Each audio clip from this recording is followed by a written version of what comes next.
چار عورتوں کو دیکھ کر اللہ بہت مسکراتا ہے۔ اللہ تعالیٰ ان چار عورتوں کو بہت پسند کرتا ہے۔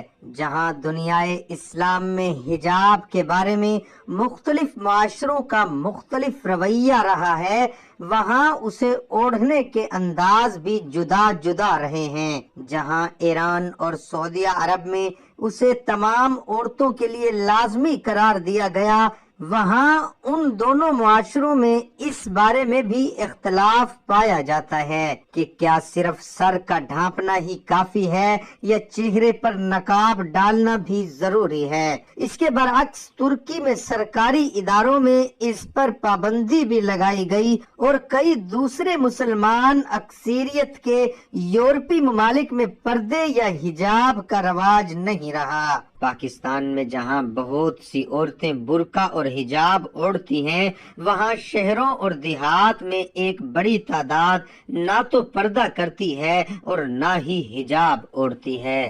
آپ کے خیال میں کیا حجاب پہننا ضروری ہے؟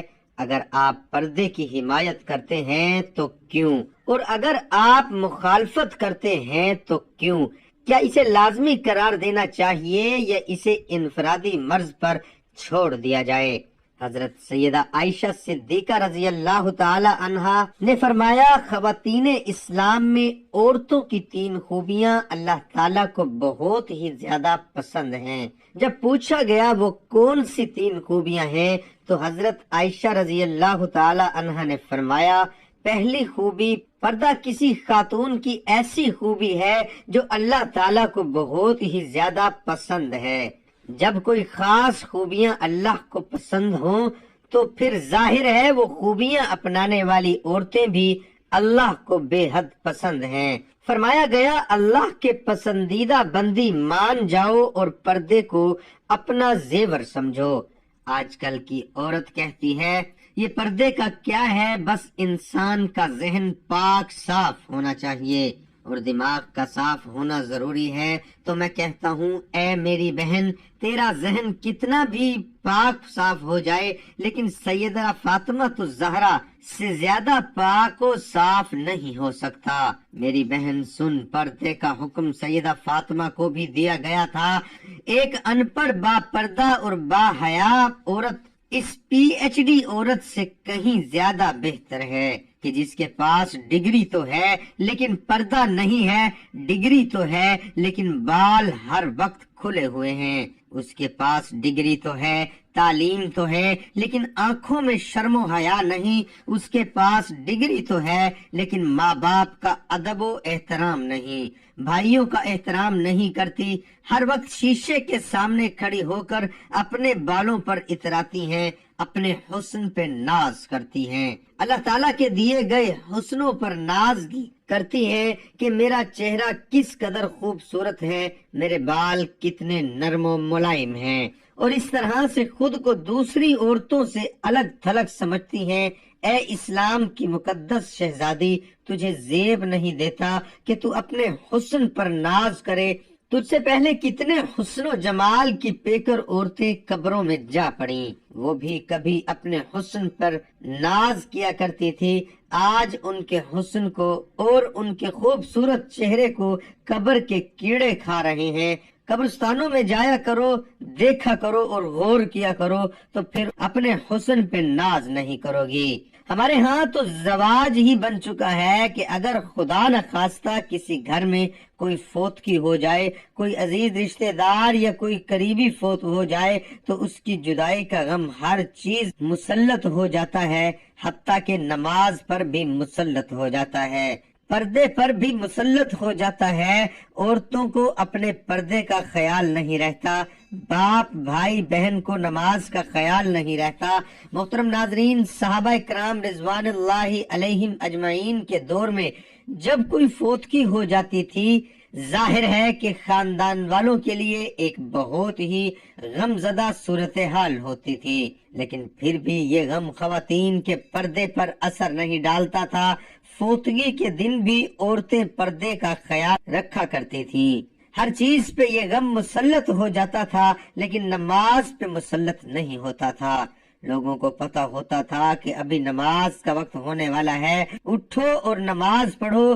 میت اکیلی پڑی رہتی، کوئی پرواہ نہیں، لیکن وہ لوگ ہر حال میں نماز پڑھتے۔ اسلام کی ایک مقدس شہزادی کا واقعہ ہے کہ اس کا ایک ہی بیٹا تھا اور وہ بھی اسلام و کفر کے معرکے میں شہید ہو گیا۔ اب یہ نیک خاتون نبی صلی اللہ علیہ وآلہ وسلم کے سامنے اس طرح حاضر ہوئی کہ سر سے لے کر پیروں تک پورا وجود پردے میں ڈھکا ہوا تھا۔ صحابہ کرام رضوان اللہ علیہم اجمعین یہ دیکھ کر حیران رہ گئے کہ اکلوتے جوان بیٹے کی موت کا غم تو بڑوں کا کلیجہ چھلنی کر دیتا ہے، اور وہ گری آزادی اور چیخو پکار پہ اتر آتے ہیں۔ یہ کیسی خاتون ہے کہ اتنے بڑے صدمے کے باوجود مکمل پردے کی حالت میں اور مکمل ہوش و حواس میں ہے۔ اتنے بڑے صدمے کے باوجود یہ ابھی بھی پردے میں ہے۔ یہ اس دور کی بات ہے جب مشرکین کی عورتیں اپنے جوان بیٹوں کی موت پر نوحہ خوانی کرتی تھی، ماتم کرتی تھی اور بے پردگی کا عالم ہوتا تھا۔ اس نیک خاتون نے جب یہ باتیں سنی کہ یہ کیسی عورت ہے کہ اپنے جوان بیٹے کی موت پر بھی پریشان نہیں اور مکمل پردے میں ہے، تو اس نے کہا، میرے بھائیوں، میرا بیٹا چلا گیا تو کیا ہوا، میرا ایمان تو نہیں گیا۔ سبحان اللہ، یہ تھی اسلام کی مقدس شہزادیاں جن کی گود اسلام پلتا تھا۔ محترم ناظرین، میاں بیوی کا رشتہ محبت، اعتماد اور سمجھداری سے مضبوط ہوتا ہے۔ میاں بیوی کے درمیان تنازع اور بحث و تکرار فطری ہے، ان سے بچا نہیں جا سکتا، مگر رشتے کی مضبوطی اس بات پر منحصر ہے کہ آپ اسے کس طرح سنبھالتے ہیں۔ اپنے شریک حیات سے ہمیشہ نرم اور شائستہ انداز میں بات کرنے والوں کے رشتے جلد نہیں ٹوٹتے۔ حضرت عائشہ صدیقہ رضی اللہ تعالی عنہ نے فرمایا، دوسری خوبی جو اللہ کو بہت زیادہ پسند ہے وہ ہے اپنے شوہر سے ٹوٹ کر محبت کرنا۔ اب ایک عورت نکاح کے ذریعے اللہ اور رسول کی رضا کے لیے اپنا آپ ایک اجنبی مرد کے حوالے کر دیتی ہے جسے وہ جانتی تک نہیں، اسے پہچانتی نہیں، اس کی طبیعت کا پتہ نہیں، اس کے مزاج کا پتہ نہیں کہ وہ کس طرح کا انسان ہے، پھر بھی نکاح کے ذریعے وہ اپنے آپ کو اللہ رسول کی رضا کی خاطر ایک اجنبی مرد کے حوالے کر دیتی ہے۔ پھر اس شخص کی اولاد کو 9 ماہ تک اپنے پیٹ میں رکھتی ہے، طرح طرح کی اذیتیں سہتی ہے اور موت کی اسی کیفیت میں گزر کر اس کی اولاد کو جنم دیتی ہے۔ موت کیسی اذیت سہنے کے بعد بچہ پیدا ہوتا ہے۔ پھر جب بچہ پیدا ہو جاتا ہے تو ایک ماں اپنی فکر بالکل ترک کر دیتی ہے، اپنا آپ بھول جاتی ہے اور اس بچے کی تربیت میں مصروف ہو جاتی ہے۔ یہی سوچ اس کے ذہن میں ہوتی ہے کہ جب یہ بچہ بڑا ہو کر اچھی خدمات سر انجام دے گا تو کوئی یہ نہیں کہے گا کہ اس کی ماں نے اس کی تربیت اچھی نہیں کی۔ لیکن پھر ہوتا یوں ہے کہ جب وہ بچہ بڑا ہو کر اچھے کام کرتا ہے اور اچھی خدمات سر انجام دیتا ہے تو سبھی اس کے باپ کی تعریف کرتے ہیں۔ کوئی یہ نہیں کہتا کہ فلاں عورت اس کی ماں نے اس کی اچھی تربیت کی ہے جس کی وجہ سے یہ بڑا انسان بنا ہے۔ تو کئی سال تک وہ ہمارے بچوں کی پرورش میں لگ جاتی ہے اور اپنا آپ بالکل بھول جاتی ہے، تو اس کے چہرے پر چھریاں نمودار ہونے لگ جاتی ہیں۔ پھر ایسی عورت کو کئی شوہر یہ کہہ کر ٹھکرا دیتے ہیں کہ عورت مرد کے پاؤں کی جوتی ہوتی ہے، وہ جب چاہے اس جوتی کو تبدیل کر سکتا ہے۔ اللہ اکبر۔ ایک بزرگ اور نیک انسان کی محفل میں لوگ بیٹھے ہوئے تھے، وہاں یہ بات چل رہی تھی کہ ایک مرد کہہ رہا تھا کہ عورت مرد کی جوتی ہوتی ہے، مرد کو جہاں بھی اپنے مناسب سائز کی جوتی نظر آئے تو وہ بدل لے۔ وہاں پر بیٹھے ایک شخص نے اس اللہ والے بزرگ انسان کی جانب رخ کیا اور اس نے دریافت کیا کہ حضرت کیا یہ شخص ٹھیک کہہ رہا ہے؟ تو بزرگ فرمانے لگے کہ اپنی سوچ کے مطابق بالکل ٹھیک کہہ رہا ہے، اور واقعی عورت مرد کے پیروں کی جوتی ہوتی ہے، ہر اس شخص کے لیے جو خود کو پاؤں کی مانند سمجھتا ہے۔ فرمانے لگے ہر وہ شخص جو خود کو پاؤں جیسا تصور کرتا ہے، اپنی بیوی کو پاؤں کی جوتی ہی سمجھتا ہے، یہی عورت سر کا تاج بھی ہو سکتی ہے، لیکن صرف اس مدد کے لیے جو خود کو بادشاہ کی مانند سمجھتا ہے۔ جب ایک عورت ایک ایسے شخص کے لیے اپنی زندگی قربان کر دیتی ہے جس کے وہ نکاح میں آ جاتی ہے، اس کی خدمت گزاری کرتی ہے، بچے پیدا کرتی ہے، اور اس کے بچوں کی تربیت کے دوران اس کے چہرے پر چھریوں کے نشان نمودار ہو جاتے ہیں، لیکن مرد اس بات کو سمجھنے کی بجائے جب یہ دیکھتا ہے کہ یہ عورت پہلے ہی خوبصورت نہیں رہی تو وہ دوسری عورت کی جانب مائل ہونے لگتا ہے اور اپنی بیوی کو چھوڑنے کے لیے تیار ہو جاتا ہے۔ تو ایسا مرد اپنی بیوی کی ہستی بستی زندگی میں زہر گھول کر رکھ دیتا ہے اور اسے کانٹوں کے بستر پر سونے پر مجبور کر دیتا ہے۔ تو کیا یہی انسانیت ہے؟ خدارا اللہ کی ان رحمتوں کی قدر کیا کریں۔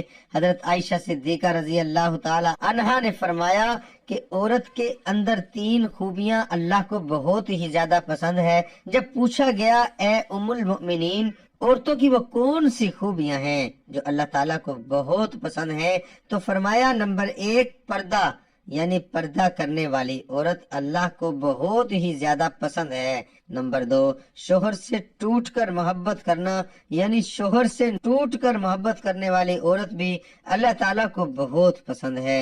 عبادت کے تعلق سے اللہ تعالیٰ نے بنی نوح انسان کے ہر فرد بشر سے ایک مضبوط عہد لیا ہے، جسے قرآن مجید نے واضح الفاظ میں ذکر کیا ہے کہ اے آدم کی اولاد، کیا میں نے تم سے عہد نہیں لیا ہے کہ شیطان کی عبادت نہ کرنا، اس لیے کہ وہ تمہارا کھلا دشمن ہے، اور میری ہی عبادت کرنا یہی سیدھا راستہ ہے۔ نمبر 3 اللہ کے حضور جھکنے والی عورت، نماز پڑھنے، قیام، رکوع اور سجود کرنے والی عورت، قرآن پڑھنے والی عورت۔